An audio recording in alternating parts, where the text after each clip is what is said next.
जय हिंद, वंदे मातरम। साथियों, आज के इस क्लास में आप सभी का बहुत बहुत स्वागत है। तो साथियों, बिहार पुलिस सिपाही की नई भर्ती 2025 के लिए आज हम लोग किरण पब्लिकेशन के बुक से प्रैक्टिस सेट को स्टार्ट कर रहे हैं। क्योंकि साथियों, आप लोग कमेंट कर रहे थे कि सर बिहार पुलिस के लिए कोई अच्छा सा प्रैक्टिस सेट का बुक बताइए। तो यहाँ पर आप लोग देख सकते हैं, ये किरण पब्लिकेशन का बिहार पुलिस सिपाही के लिए प्रैक्टिस सेट का बुक है। साथ ही ये बुक 2024 के एग्जाम पैटर्न पर आधारित है। इसमें टोटल 29 सेट दिया हुआ है और हर एक सेट का डिस्कशन बहुत ही शानदार तरीके से किया गया है। तो इस बुक का लिंक आपको इसी वीडियो के नीचे डिस्क्रिप्शन बॉक्स में मिल जाएगा, आप लोग इसे ले सकते हैं। तो चलिए आज हम लोग इसी बुक से प्रैक्टिस सेट को स्टार्ट करते हैं। और साथियों, बिहार पुलिस 2025 के लिए आपका बैच स्टार्ट हो चुका है। तो जो भी साथी चैनल पर पहली बार आए हैं, अगर आपको बैच के बारे में संपूर्ण जानकारी चाहिए तो यहाँ पर देख सकते हैं, ये व्हाट्सएप नंबर है, इस पर मैसेज करके आप लोग बैच के बारे में जानकारी ले सकते हैं। बाकी बैच के बारे में अगर आपको क्लास में ही जानना है तो क्लास के लास्ट में आपको बैच के बारे में बताएंगे, बैच में क्या क्या मिलेगा, इसको कैसे ज्वाइन करना है। तो चलिए इसी के साथ हम लोग आज के इस प्रैक्टिस सेट को स्टार्ट करते हैं। तो चलिए, रात के 8 बज चुके हैं, फटाफट से आप लोग लाइव चैट के साथ जुड़ जाइए।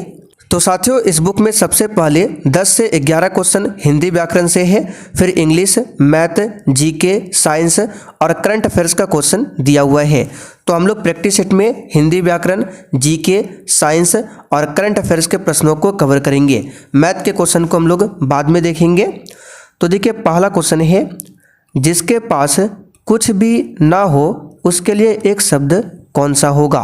विनीत, अकिंचन, दरिद्र या फिर डी गरीब।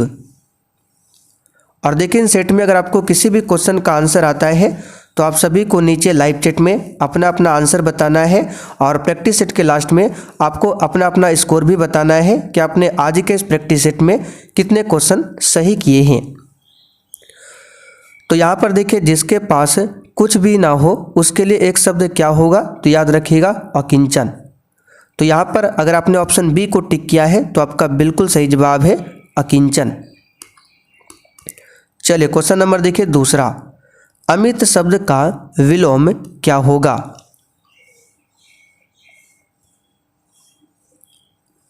तो साथियों, अमित शब्द का विलोम होता है परिमित। तो यहाँ पर देखिए, सी ऑप्शन में दिया हुआ है परिमित, ये अमित का विलोम है, ध्यान रखिएगा।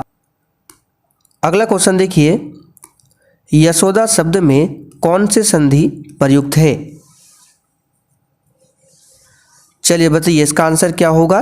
तो देखिए, यशोदा का अगर हम संधि विच्छेद करते हैं तो ये होता है यशः धन दा। ठीक है, तो यहाँ पर देख सकते हैं विसर्ग है, तो इसमें विसर्ग संधि है। यहाँ पर बी ऑप्शन आपका सही जवाब है, विसर्ग संधि। अगला क्वेश्चन देखिए, गुरु गोविंद सिंह का जन्म बिहार में कहाँ पर हुआ था? बिल्कुल आपको सोच समझकर आंसर करना है और आपके एग्जाम में हिंदी व्याकरण से बिल्कुल इसी टाइप के क्वेश्चन पूछे जाते हैं। तो साथियों, गुरु गोविंद सिंह का जन्म 1666 में हुआ था। कब हुआ था? 1666 में। कहाँ पर हुआ था? तो पटना में हुआ था, ध्यान रखिएगा। तो यहाँ पर बी ऑप्शन आपका सही जवाब है, बिहार के पटना में हुआ था। और गुरु गोविंद सिंह जो है सिख धर्म के 10वें गुरु थे। ठीक है, 10वें और आखिरी गुरु कौन थे? गुरु गोविंद सिंह। इनका जन्म कब हुआ था? 1666 में। और इन्होंने 1699 में खालसा पंथ की स्थापना किया था। तो पूछा जाता है कि खालसा पंथ की स्थापना किसने किया था? गुरु गोविंद सिंह ने। कब किया था? 1699 में। चलिए, अगला क्वेश्चन देखिए, अध्यात्म शब्द का विशेषण कौन सा होगा? और साथियों, बिहार पुलिस 2025 के बैच में आपका सब्जेक्ट वाइज क्लास स्टार्ट हो चुका है। आपका जो सब्जेक्ट वाइज क्लास चलता है फुल डिस्कशन के साथ कराया जाता है, जिसमें पॉलिटी से लगभग 12 क्लास, साइंस में लगभग 17 से 18 क्लास और ज्योग्राफी में 6 से 7 क्लास आपका कंप्लीट हो चुका है। अभी इस बैच में हिस्ट्री का और स्पेशल बिहार का क्लास होना बाकी है। तो जिन्होंने अभी तक बैच को ज्वाइन नहीं किया है, ये व्हाट्सएप नंबर है, इस पर मैसेज करके बैच के बारे में जानकारी ले सकते हैं। तो देखिए, अध्यात्म शब्द का विशेषण क्या होगा? तो यहाँ पर इसका सही जवाब है आध्यात्मिक। तो सी ऑप्शन जिसने भी दिया है आपका बिल्कुल सही जवाब है आध्यात्मिक। आगे देखिए यथारुचि में कौन सा समास है। चलिए बताइए यथारुचि में कौन सा समास है। तो साथियों इसमें अव्ययी भाव समास है। यहाँ पर पहला वाला ऑप्शन आपका सही जवाब है। अव्ययी भाव समास में क्या होता है, प्रथम पद अव्यय एवं प्रधान होता है। जैसे कि आपका यथारुचि हो जाएगा, आजीवन हो जाएगा, इसमें भी कौन सा समास है, तो अव्ययी भाव है यथाशक्ति। यथाशक्ति यानी कि इसका अर्थ क्या होता है, शक्ति भर। आजीवन का मतलब क्या होता है, जीवन भर, ठीक है। आजन्म, आजन्म, ठीक है, आजन्म। प्रत्यक्ष, प्रत्यक्ष, प्रत्येक, इन सभी में कौन सा समास है, तो अव्ययी भाव समास है। अगला क्वेश्चन, जित जित में निखरत हूँ किस विधा की रचना मानी जाती है। और साथियों बिहार पुलिस 2025 के बैच में आपका कोई भी क्लास छूटा हुआ है तो वो क्लास आपको मिल जाएगा। क्लास का पीडीएफ, क्लास का नोट्स, क्वेश्चन बैंक, ये सारा कुछ आपको मिल जाएगा। क्लास के लास्ट में आपको बैच के बारे में डिटेल्स में जानकारी देंगे। तो देखिए जित जित में निखरत हूँ किस विधा की रचना मानी जाती है, तो इस क्वेश्चन का आंसर हो जाएगा साक्षात्कार। डी ऑप्शन यहाँ पर सही है। चलिए आगे देखते हैं क्वेश्चन 8। कलई खुलना मुहावरे का अर्थ क्या है। तो कलई खुलना मुहावरे का अर्थ क्या होता है, भेद प्रकट होना। क्या होता है, भेद प्रकट होना। इनमें से शुद्ध वाक्य का चयन कीजिए। तो यहां पर देखते हैं इसमें क्या है, आज अधिक सर्दी है। दूसरा क्या है, आज बेशुमार सर्दी है। तो यहां पर आपको शुद्ध वाक्य चूज करना है। आज बेहद सर्दी है, आज अनाधिक सर्दी है, ये तो आपका गलत हो जाएगा। यहाँ पर जो सबसे शुद्ध होगा आपका आज बेहद सर्दी है, ये सबसे शुद्ध वाक्य होगा, ठीक है। आज अधिक सर्दी है ये नहीं है शुद्ध, आज बेशुमार सर्दी है ये भी शुद्ध नहीं है, आज बेहद सर्दी है ये आपका शुद्ध माना जाएगा। चलिए आगे देखते हैं क्वेश्चन 10। इनमें से रसाल का पर्यायवाची शब्द कौन सा है। तो रसाल का पर्यायवाची क्या होता है बताइए। चलिए इसका आंसर हो जाएगा आम। आम, ठीक है, रसाल का पर्यायवाची क्या है, आम।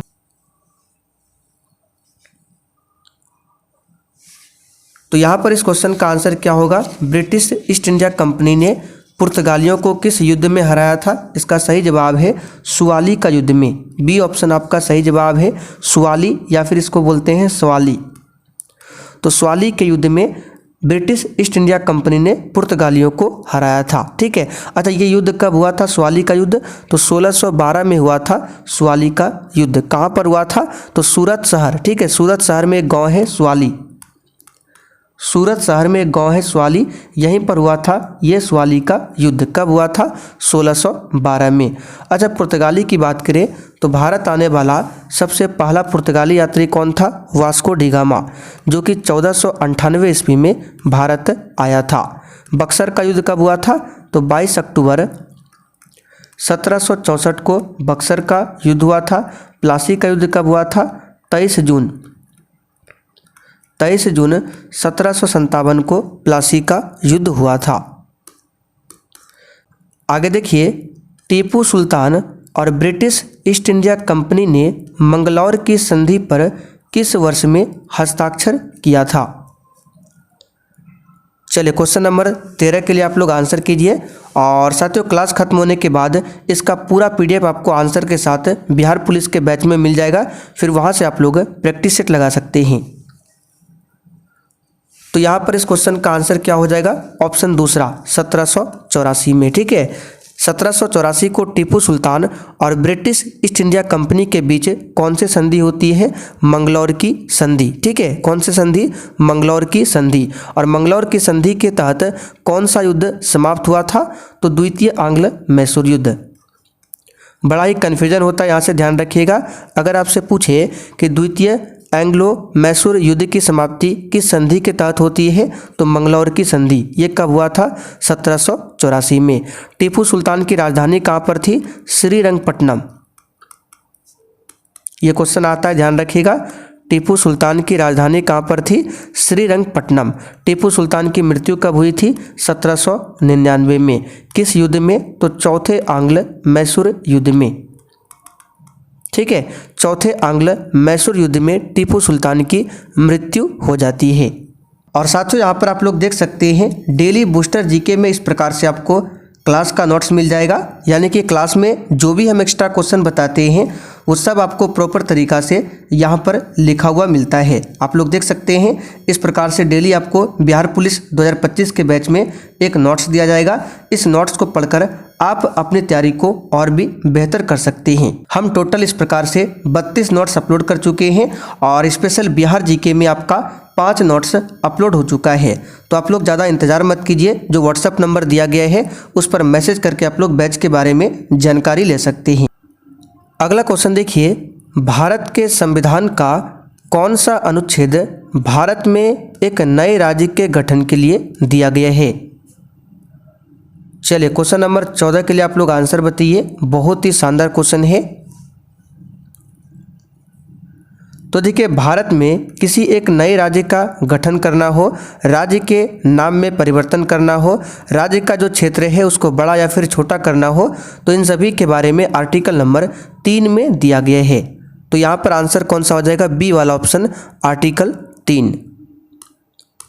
चलिए आगे देखते हैं क्वेश्चन 15। तुकारोई की लड़ाई कब लड़ी गई थी?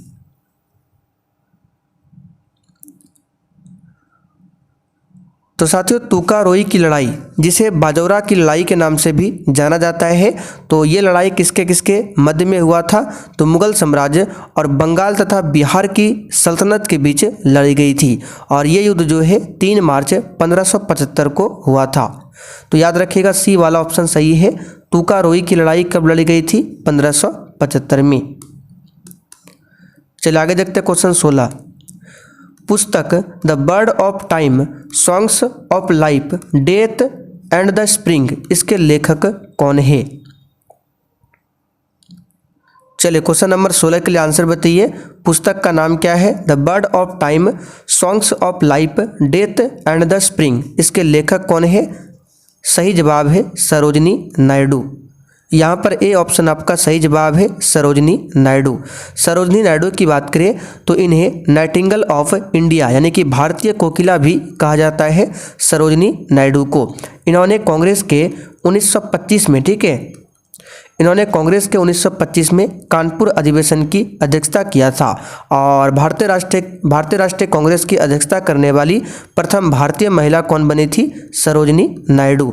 अध्यक्षता कब किया था? 1925 में। कौन से अधिवेशन में? कानपुर अधिवेशन में। ओरियन तारामंडल को अन्य किस नाम से जाना जाता है? बिल्कुल इसी टाइप के क्वेश्चन आपके एग्जाम में आएंगे। बताइए, ओरियन तारामंडल को अन्य किस नाम से जाना जाता है?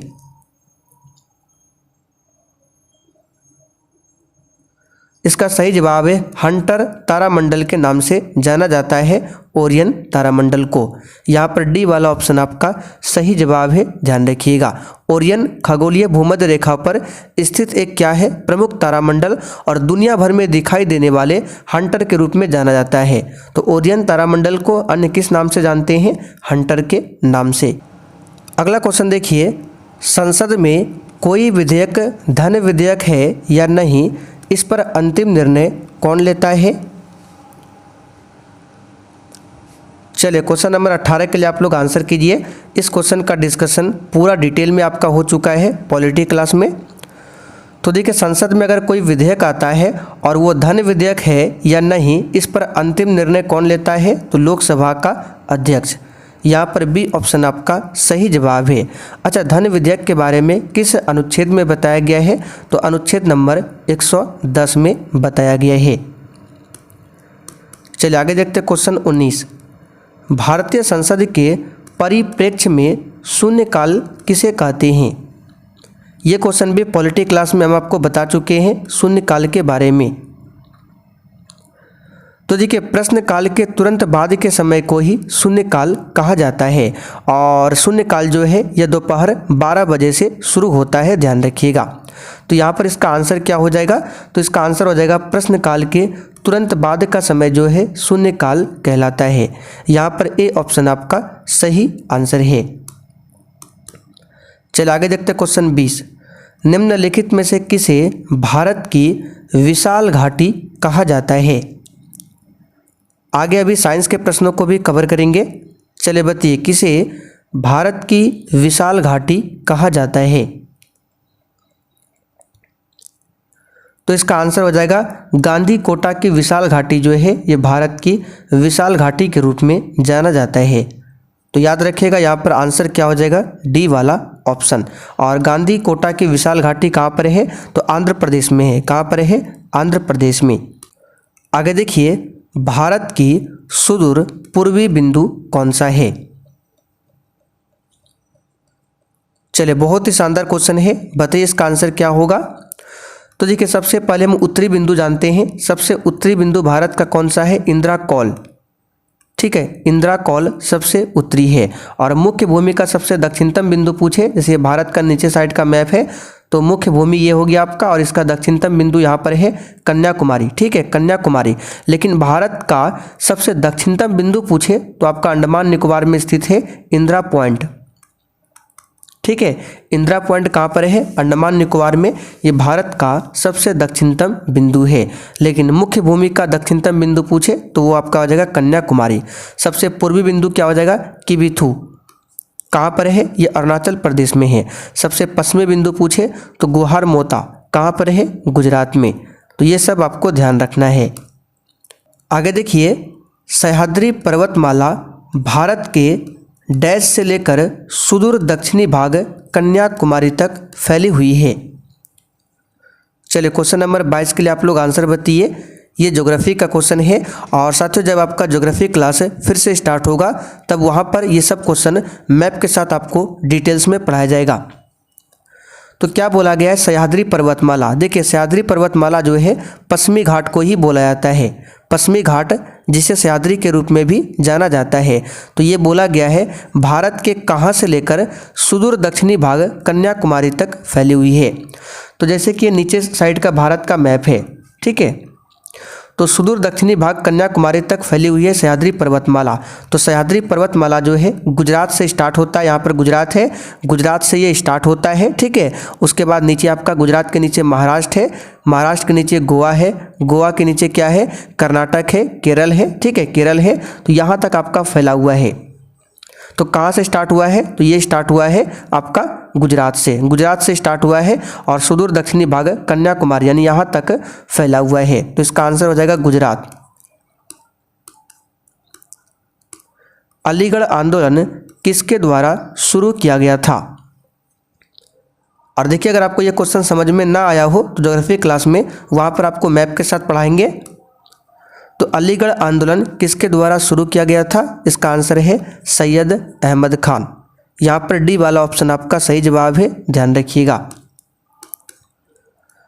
आगे देखिए निम्नलिखित भारतीयों में से कौन जापान में डार्लिंगटन हॉल स्कूल के संस्थापकों में से एक था?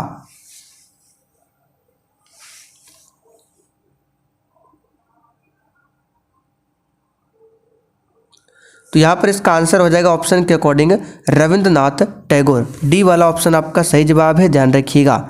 दादा भाई नौरोजी, यहाँ से क्वेश्चन बनता है इन्हें भारत का वृद्ध पुरुष भी बोला जाता है। अच्छा, धन निष्कासन का सिद्धांत किसने दिया था? दादा भाई नौरोजी ने। Poverty and un British rule in India किसकी पुस्तक है? दादा भाई नौरोजी की। सुभाष चंद्र बोस की बात करें, इनका जन्म कहाँ पर हुआ था? तो उड़ीसा के कटक में हुआ था। इन्होंने 1939 में फॉरवर्ड ब्लॉक की स्थापना किया था। आगे देखिए सुरेंद्रनाथ बनर्जी और आनंद मोहन बोस ने 1876 में बंगाल में डैश की स्थापना किया था। तो 1876 में बंगाल में सुरेंद्रनाथ बनर्जी और आनंद मोहन बोस ने इंडियन एसोसिएशन की स्थापना किया था। इंडियन एसोसिएशन को इंडियन नेशनल एसोसिएशन भी बोला जाता है। बाद में इसका भारतीय राष्ट्रीय कांग्रेस में विलय कर दिया गया था इंडियन एसोसिएशन का। तो याद रखना इसकी स्थापना 1876 में बंगाल में किया गया था सुरेंद्रनाथ बनर्जी और आनंद मोहन बोस के द्वारा। आगे देखिए सारागढ़ी की लड़ाई किस वर्ष में लड़ी गई थी? बिल्कुल आपके एग्जाम पैटर्न पर आधारित क्वेश्चन है। बताइए सारागढ़ी की लड़ाई कब हुआ था? तो ये हुआ था 12 सितंबर 1897 को। तो यहाँ पर बी ऑप्शन आपका सही जवाब है, ध्यान रखिएगा। और सारागढ़ी की लड़ाई जो है ब्रिटिश भारतीय साम्राज्य और अफगान आदिवासियों के बीच लड़ी गई थी। किसके बीच? ब्रिटिश भारतीय साम्राज्य और अफगान आदिवासी। चलिए आगे देखते हैं। निम्नलिखित में से भारत का सबसे बड़ा कंटेनर पोर्ट कौन सा है? पोर्ट का मतलब होता है बंदरगाह, यानी भारत का सबसे बड़ा कंटेनर बंदरगाह कौन सा है, ये आपको बताना है। तो इसका आंसर हो जाएगा जवाहरलाल नेहरू बंदरगाह। यहाँ पर ए ऑप्शन आपका सही जवाब है, ध्यान रखिएगा। इसका पहले नाम क्या था? नाहवा सेवा बंदरगाह। ठीक है, नाहवा सेवा बंदरगाह के रूप में भी इसे जाना जाता है। और ये बंदरगाह कहाँ पर है, किस द्वीप पर है? तो एलिफेंटा द्वीप से दूर मुंबई बंदरगाह के पूर्वी तट पर स्थित है। तो याद रखिएगा जवाहरलाल नेहरू बंदरगाह कहाँ पर है? तो मुंबई बंदरगाह के पूर्वी तट पर। किस तट पर? पूर्वी तट पर स्थित है। अर्थशास्त्र में कौन सा सिद्धांत यह प्रतिपादित करता है कि कोई देश वही निर्यात करता है जिसका वह कुशलतापूर्वक और बहुतायत में उत्पादन करता है? तो अर्थशास्त्र में किस वैज्ञानिक का यह सिद्धांत है? तो इसका आंसर हो जाएगा हेक्सचर-ओहलिन मॉडल का। यहाँ पर बी ऑप्शन सही है। आगे देखिए, स्वतंत्र भारत का दौरा करने वाले पहले रूसी प्रधानमंत्री कौन थे? तो यहाँ पर इसका आंसर हो जाएगा निकोलाई बुल्गानिन। ए ऑप्शन आपका सही जवाब है। अच्छा, आप लोग कमेंट करके बताइए यूएसएसआर का विघटन कब हुआ था? देखते हैं आप लोग कितने बच्चे इसका आंसर कर पाते हैं। ठीक है, सोवियत संघ का विघटन कब हुआ था? एक वर्ष में लोकसभा का सामान्यतः कितने सत्र आयोजित किए जाते हैं? बिल्कुल नॉर्मल क्वेश्चन है। एक साल में लोकसभा के 3 सत्र आयोजित किए जाते हैं। ठीक है, कौन कौन सा सत्र हम आपको बता चुके हैं। पहला है बजट सत्र, और ये फरवरी से लेकर मई तक चलता है। दूसरा आता है मानसून सत्र जो कि जुलाई से लेकर अगस्त तक होता है। तीसरा आता है शीतकालीन सत्र जो कि नवंबर दिसंबर चलता है। ठीक है, नवंबर से लेकर दिसंबर तक। अब तीनों सत्र में से सबसे महत्वपूर्ण और सबसे लंबा सत्र कौन सा होता है? तो बजट सत्र जो कि चलता है आपका फरवरी से लेकर मई तक। ये सबसे महत्वपूर्ण और सबसे लंबा चलता है।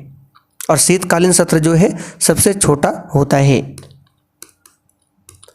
भारत के किस राज्य पर अहोम वंश का शासन था?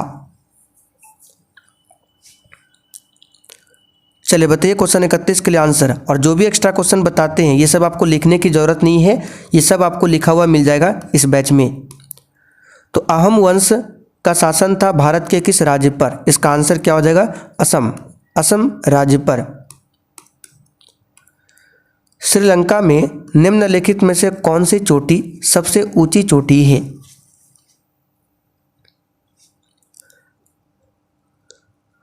तो इसका आंसर क्या हो जाएगा? तो क्वेश्चन नंबर 32 के लिए आपका आंसर हो जाएगा तीसरा, माउंट पेड्रो। ठीक है, माउंट पेड्रो ये श्रीलंका की सबसे ऊंची चोटी है। अच्छा, श्रीलंका की सबसे लंबी नदी पूछे कौन सी है? तो महावेली गंगा, ये श्रीलंका की सबसे लंबी नदी है। अच्छा, भारत की सबसे लंबी नदी क्या है? गंगा, जो कि 2525 किलोमीटर कुल लंबाई है। दक्षिण भारत की सबसे लंबी नदी पूछे गोदावरी, जिसकी लंबाई 1465 किलोमीटर है। निम्नलिखित में से अवध का अंतिम नवाब कौन था?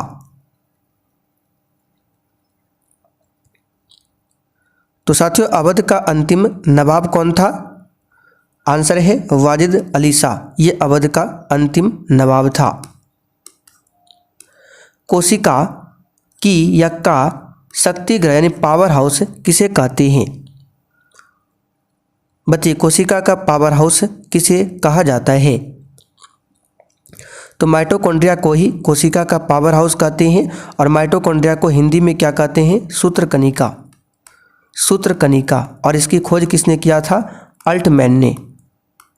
ठीक है, अल्टमैन ने सूत्रकणिका की खोज किया था। अच्छा, कोशिका की बात करें तो कोशिका के अंदर होता है केंद्रक, और केंद्रक की खोज किसने किया था? रॉबर्ट ब्राउन ने। तो केंद्रक में आप सभी जानते हैं कि डीएनए होता है।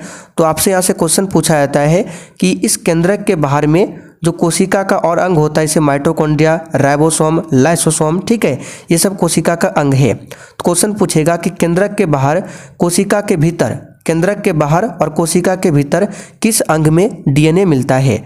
तो ये है आपका माइटोकॉन्ड्रिया, जहाँ पर केंद्रक के बाहर माइटोकॉन्ड्रिया में डीएनए पाया जाता है। तो याद रखिएगा आंसर क्या होगा? माइटोकॉन्ड्रिया। राइबोसोम को कोशिका के प्रोटीन की फैक्ट्री कहा जाता है। लाइसोसोम को कोशिका की आत्महत्या की थैली बोला जाता है। फूल के बीच में विद्यमान पीले रंग की धूल क्या कहलाती है? तो ये पराग कहलाती है। यहाँ पर डी ऑप्शन सही है। अच्छा, पौधों में जो गैसों का आदान प्रदान होता है वो किसके द्वारा होता है? इसी रंध्र के द्वारा, जिसको कहते हैं स्टोमाटा। निम्नलिखित में से किस विटामिन की कमी से रतौंधी होती है? तो विटामिन दो प्रकार से है, ये मैं आपको बता चुके साइंस क्लास में। एक विटामिन जल में घुलनशील होता है, दूसरा वसा में। तो विटामिन बी और सी जो है ये दो विटामिन जल में घुलनशील होता है, और बचे विटामिन कीड़ा, KEDA, ये एक ट्रिक है, ठीक है। तो कीड़ा विटामिन यानी के, vitamin E, vitamin D, vitamin A, ये वसा में घुलनशील होते हैं, ध्यान रखिएगा। तो किसकी कमी से रतौंधी होती है? तो विटामिन ए की कमी से रतौंधी होती है। इसका रासायनिक नाम क्या है? रेटिनॉल। और इसका मुख्य स्रोत क्या है? तो गाजर, ठीक है। रतौंधी को और क्या बोलते हैं? निक्टालोपिया, निक्टालोपिया। तो कभी कभी एग्जाम में पूछ देगा कि विटामिन ए की कमी से कौन सी बीमारी होती है, तो ऑप्शन में देगा रतौंधी ना देकर निक्टालोपिया। तो आपको ये भी पता होना चाहिए निक्टालोपिया जो है रतौंधी का ही नाम है। चलिए, बहुत ही शानदार क्वेश्चन है। प्रोटियम, ड्यूट्रियम और ट्राइटियम डैश के प्राकृतिक रूप से पाए जाने वाले समस्थानिक है।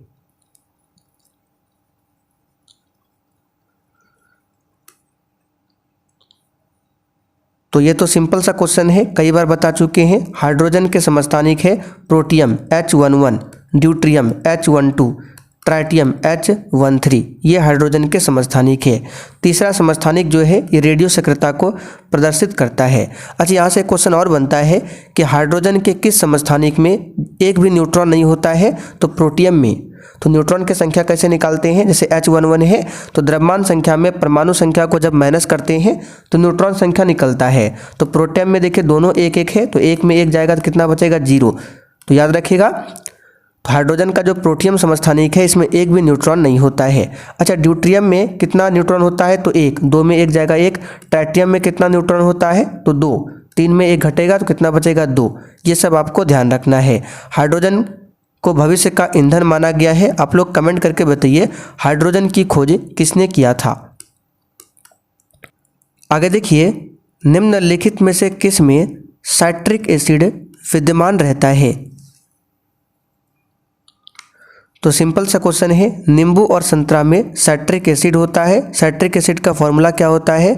C6H8O7, ये साइट्रिक एसिड का फॉर्मूला है। अच्छा, साइट्रिक एसिड जो है किस प्रकार का अम्ल है? प्रबल अम्ल है या फिर दुर्बल अम्ल है? तो याद रखिएगा दुर्बल अम्ल, ठीक। सिरका में कौन सा एसिड होता है? एसिटिक एसिड, ठीक है। CH3COOH, ये एसिटिक अम्ल का सूत्र है और ये सिरका में होता है, ये भी दुर्बल अम्ल है। दही में लैक्टिक अम्ल होता है, इमली में टार्ट्रिक अम्ल होता है, सेब में मैलिक अम्ल होता है।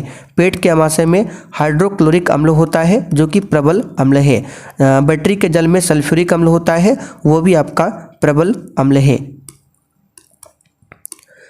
पेडोलॉजी किसका विज्ञान है? तो मिट्टी के अध्ययन को कहते हैं पेडोलॉजी। यहाँ पर सी ऑप्शन आपका सही जवाब है, ध्यान रखिएगा। झाड़ियों का अध्ययन क्या कहलाता है? डेंड्रोलॉजी, इसे भी ध्यान रखिएगा। ग्लूकोज के एक अणु के श्वसन द्वारा एटीपी के कितने अणु प्राप्त होते हैं? और साथियों आप लोग डेली क्लास को अटेंड कीजिए। क्लास का समय है शाम 7:30 बजे और दूसरा रात 8 बजे। तो यहाँ पर इस क्वेश्चन का आंसर क्या हो जाएगा बताइए। चलिए इसका आंसर हो जाएगा 2 अणु। कितने अणु प्राप्त होते हैं? 2 अणु प्राप्त होते हैं। ग्लूकोज का सूत्र क्या होता है? तो ग्लूकोज का सूत्र होता है आपका C6H12O6। ये ग्लूकोज का सूत्र है, ध्यान रखिएगा। तो चलिए साथियों, आज का प्रैक्टिस सेट आपका यहीं पर कंप्लीट होता है। बाकी प्रैक्टिस सेट में जो भी क्वेश्चन और बचा हुआ है उसको हम लोग नेक्स्ट वीडियो में कवर करेंगे। अब आप लोग कमेंट करके बताइए आपको आज का क्लास कैसा लगा। और देखिए, जिनको भी बैच के बारे में जानकारी चाहिए अभी आप लोग वीडियो में बने रहिए, और जिनको भी बैच के बारे में पता है अब आप लोग जा सकते हैं। तो साथियों, यहाँ पर आप लोग देख सकते हैं ये है आपका बिहार पुलिस का बैच। बैच में क्या क्या मिलेगा? डेली आपको क्लास मिल जाएगा, डेली सब्जेक्ट वाइज आपको क्लास मिल जाएगा। क्लास का जो PDF होगा वो आपको आंसर के साथ मिल जाएगा। शॉर्ट नोट्स मिल जाएगा, जो छोटा छोटा सब्जेक्ट वाइज शॉर्ट नोट्स होता है जहाँ से एग्जाम में डायरेक्ट क्वेश्चन फंसता है, ये आपको मिल जाएगा। बूस्टर नोट्स मिल जाएगा। बूस्टर नोट्स में जो क्लास में हम एक्स्ट्रा क्वेश्चन बताते हैं वो लिखा हुआ प्रॉपर तरीका से आपको मिल जाएगा। पिछले 12-13 साल का बिहार पुलिस का क्वेश्चन बैंक में मिल जाएगा। स्पेशल बिहार का भी आपको बूस्टर नोट्स मिल जाएगा। ठीक है, तो मात्र 139 में आप ये बैच ले सकते हैं। कैसे लेना है? तो आपको प्ले स्टोर पर सर्च करना है सक्सेस वर्ल्ड MCQ। आपको जूम करके दिखा देते हैं। आपको ये टाइप करना है और इसे आपको अपने मोबाइल में इंस्टॉल कर लेना है। इंस्टॉल करने के बाद इस प्रकार से इंटरफेस शो होगा, तो आपको ऑल कोर्स पर क्लिक करना है। ठीक है, तो जैसे ही आप लोग ऑल कोर्स पर क्लिक करेंगे तो आपके सामने बैच ओपन हो जाएगा। ऊपर में बिहार पुलिस का, नीचे बिहार पुलिस ड्राइवर का। तो ये वाला बैच आपको परचेज करना है बाय नाउ पर क्लिक करके। और परचेज करने में किसी भी प्रकार की समस्या हो तो ये व्हाट्सएप नंबर है, इस पर मैसेज करके आप लोग जानकारी ले सकते हैं।